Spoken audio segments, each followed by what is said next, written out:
What if you could restart your business right now without actually restarting it? Okay, so firstly, if you're new here, my name's Noah. I basically show people how to drop ship because when I started, it was kind of difficult.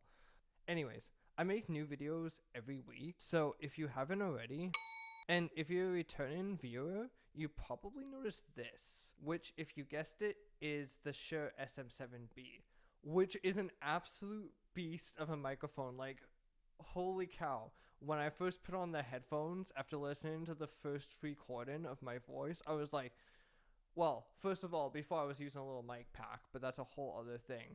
But just the pure improvement in audio was just incredible. So if you have the budget, I'll put everything that you need down below to go with this mic because it's an awesome mic. But anyways, whether you're just starting or you've been on the platform for a while, you probably know that failing a business is no joke. And one little mistake can make you do just this. So here's what I would do if I was in that situation. Number one, I would probably have a high level of professionalism. And what I mean by this is actually taking the time to go through and make my shop look nice, follow up with orders, and know that the customer is almost always right.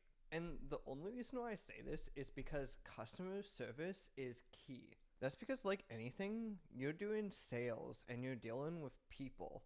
So you want to make the customer as happy as possible. Otherwise, you won't get any return customers, and likely your business will just flat out fail. Number two, I would probably be more organized. And what I mean is in how I set up listings, shipping options, promotions, etc. And even as far as going to how your desk is set up. Because if you have a cluttered environment, your mind will also likely be cluttered and it'll be extremely hard to work. Oh, and very quickly, if you notice the fact that I've changed outfits like 3 times in this video already, that's because I've been recording this over several days and working on other videos as well. So, yeah. Okay, so number 3 on this list is being extremely on time. And I know this can be hard, especially if this is like your side hustle kind of thing, but you want to only do as much as you realistically can. That way, when an order comes in or you need to change something, you have the time to go through and actually make sure that things run smoothly, look nice, go out on time, etc. And this will also reflect in the customer as well, because they know when you ship stuff and when you process an order. So yeah.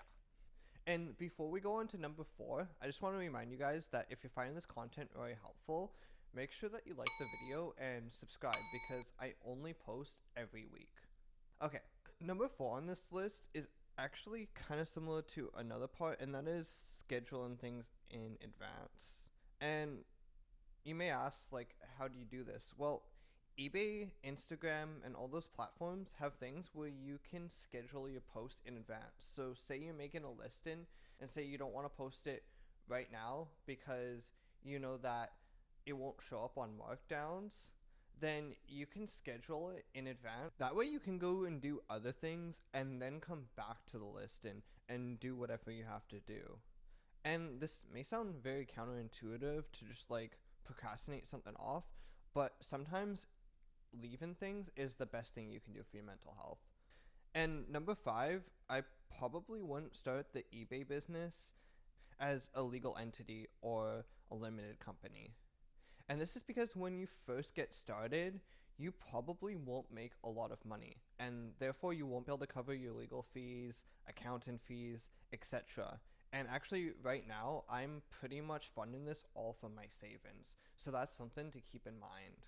So hopefully you learned something from this video, so that way you don't make the same mistakes that I made when I first started.